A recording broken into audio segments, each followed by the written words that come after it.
The cry came before thought, high, trembling, and alive. It sliced through the antiseptic air, louder than the hum of machines, sharper than the rustle of scrubs. For a second, everything in the room bent toward that sound. The nurse paused mid-motion. My mother's hand trembled, and the ceiling light seemed to flicker in recognition.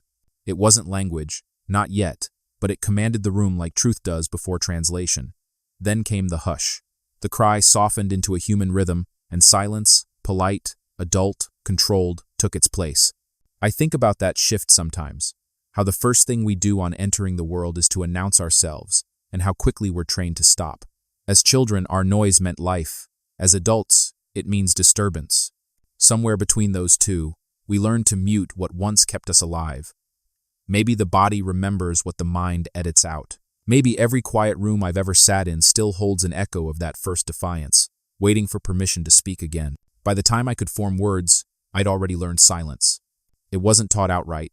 No one said don't speak, but the message was clear in every sigh that followed a question, every closed door that meant, not now. What began as crying turned into observation.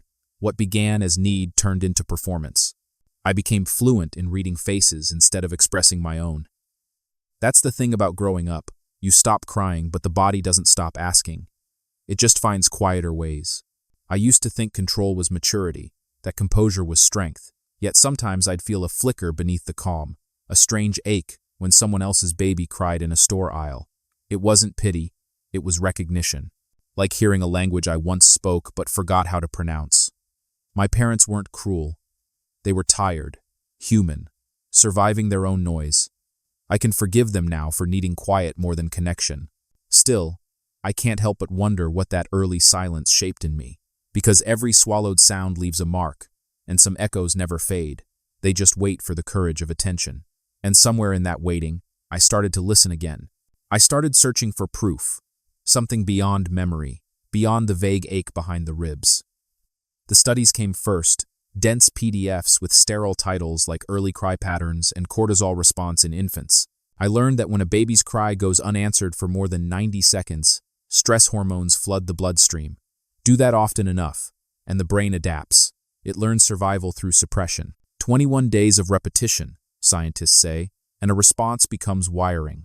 It made sense, painfully so. My silence wasn't personality. It was conditioning disguised as composure. The data was cold, but the truth burned. Charts and fMRI scans replaced lullabies and reassurances, showing that what we call self-control can be the ghost of early alarm. It's strange. Science speaks in numbers, yet every statistic feels like a confession. Still, there was a comfort in the precision. Emotion once felt chaotic, but here it had pattern, logic, sequence. I began to see the difference between noise and information. A cry isn't chaos, it's code. The more I read, the clearer it became. The first sound we ever make is not about need alone. It's a message, and for some of us, the rest of life is just learning to translate it. It happened on an ordinary evening, scrolling through my feed, sound half muted, when a clip stopped me. A baby, red-faced and trembling, crying so hard his breath caught between gasps. I should have kept scrolling, but something in that sound rooted me. It wasn't pity I felt. It was recognition, sharp and sudden, like hearing my own pulse play back. For a moment, I couldn't move. The air felt thick, and my chest tightened in a way I hadn't named before. I used to believe emotions were random waves, best managed by logic, but that cry cracked the illusion. It was a mirror, not a trigger. The discomfort wasn't from empathy, it was memory, the body remembering what the mind had buried. I muted the clip, but the sound kept ringing in my head, softer now, internal. It asked a quiet question I couldn't ignore. Pause for a second. When was the last time you felt something you couldn't explain? That's where I found myself. Between recognition and denial. Between science and sensation. The baby on the screen was long gone when I finally exhaled, yet the silence that followed wasn't emptiness. It was data, an invitation to finally listen instead of dismiss. I treated it like a case file. 6 weeks, one hypothesis. If emotion was memory, it could be mapped. My desk became a quiet crime scene, therapy notes stacked beside highlighted neuroscience papers, voice memos labeled by date and trigger. I recorded the sound of my own breath after certain conversations, noticing how it caught at the same rhythm as that baby's cry. Every reaction had a pattern, every silence a pulse beneath it. Mornings began with data. Journal entries timed at 7:04 a.m., one line per feeling, no analysis allowed. Afternoons were for comparison, reading about the limbic system's loops, how distress repeats until recognized. By week 4, I started to see the symmetry, the same tightening in my throat before difficult calls, the same heat behind my eyes when interrupted mid-sentence. It wasn't drama, it was residue. Chaos, it turned out, had choreography. The realization startled me enough to laugh, quietly, because understanding, unlike control, felt merciful.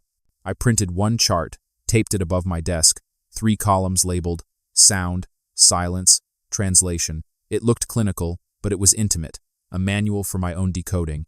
The noise was still there, yes, but now it had coordinates. And that changed everything. The first connection came unexpectedly, a memory, not cinematic but ordinary. I was 3, sitting on the kitchen floor while my mother stirred something on the stove. I remember reaching for her leg, crying, and the slow delay before her hand rested on my head. Not rejection, just exhaustion. She'd been working double shifts. My father was gone for weeks. Love existed, but attention was rationed. That pause became a pattern I carried, learning to anticipate neglect before it arrived. Years later, that same delay echoed every time I apologized for asking, every time I said, "It's fine," when it wasn't. Understanding it didn't absolve the past, but it redefined it. The cry wasn't weakness, it was memory. And my relentless independence, my refusal to need anyone, was just a grown version of waiting too long to be held. I saw it everywhere now.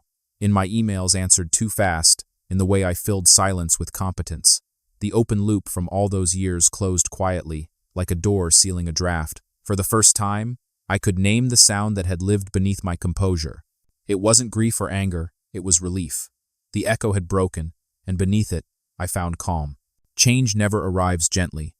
The morning after that realization, silence felt heavier than usual, like the room itself was holding its breath. I decided to test the new understanding, 10 days without over-explaining, apologizing, or rushing to fill space. By day 3, the quiet turned hostile. My mind kept inventing noise, imaginary criticisms, phantom urgencies. I resisted the urge to text first, to smooth things over.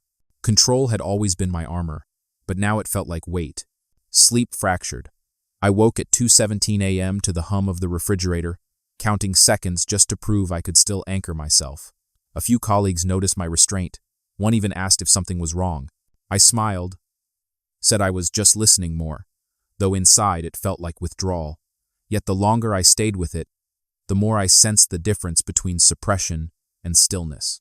One demanded effort, the other invited clarity. On day 10, the quiet was no longer accused, it was observed. I realized I wasn't fighting silence.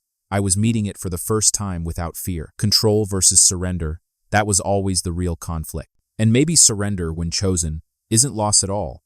It's the sound of something finally unclenching. By the end of that week, I was ready to face what I'd avoided for years, the voice I'd learned to flinch from. It wasn't a person, not exactly, but she lived on my phone under a familiar name, Mom. I scrolled through old voicemails, the kind I used to delete before listening. One from last winter stood out. Her tone was gentle, hesitant, layered with the kind of politeness people use when they fear rejection. I pressed play, and for the first time, I didn't brace. Her pauses spoke louder than her words, guilt threaded through affection, apology disguised as small talk. I realized she hadn't known how to meet my silence any more than I'd known how to break it. This wasn't a reckoning, it was a translation. I replayed it twice, once for sound, once for meaning. The anger I expected didn't come, only recognition, past voice versus present awareness. I whispered, "I hear you," to no one in particular, then saved the message instead of erasing it. That simple act felt like setting down a burden that had never been mine to carry. The open loop finally closed, not with confrontation, but with comprehension. And in that quiet comprehension, something shifted forward. Life didn't transform overnight, it recalibrated. Mornings began with stillness instead of scrolling, evenings with journaling instead of rehearsing conversations that never happened. The small shifts accumulated, a kind of invisible architecture forming under my days. I noticed it first in my sleep. Dreams stopped looping through the same anxious corridors. I woke, rested, almost curious. Silence, once unbearable, became a signal. When irritation rose, I paused before reacting, tracking the sensation like data. Reaction versus response. One drains, the other directs. My therapist called it neural repatterning, 8 to 12 weeks for new circuits to anchor, but it felt simpler than science. I was finally learning to listen without flinching. The people around me adjusted slowly. Some leaned in, others stepped back. I didn't chase either. Boundaries had a sound now, a steady hum instead of an edge. If you've ever silenced yourself to stay safe, what would happen if you listened just once? That question guided me more than any plan. The calm wasn't perfect. It was earned. And in that earned quiet, life stopped feeling like recovery and started feeling like return.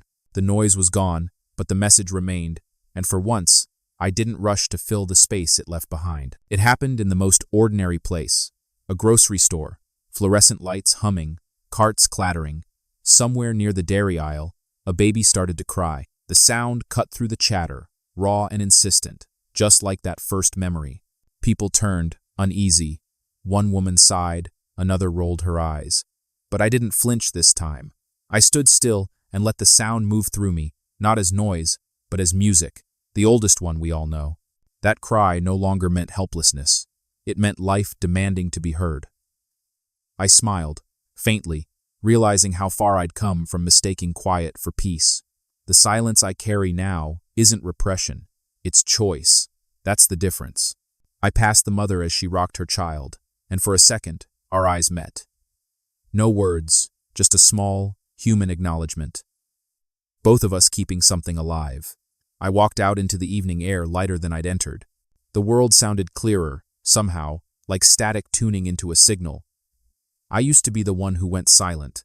Now I'm the one who listens. And maybe that's all power ever was. Not the absence of noise, but the grace to hear what others have forgotten to translate.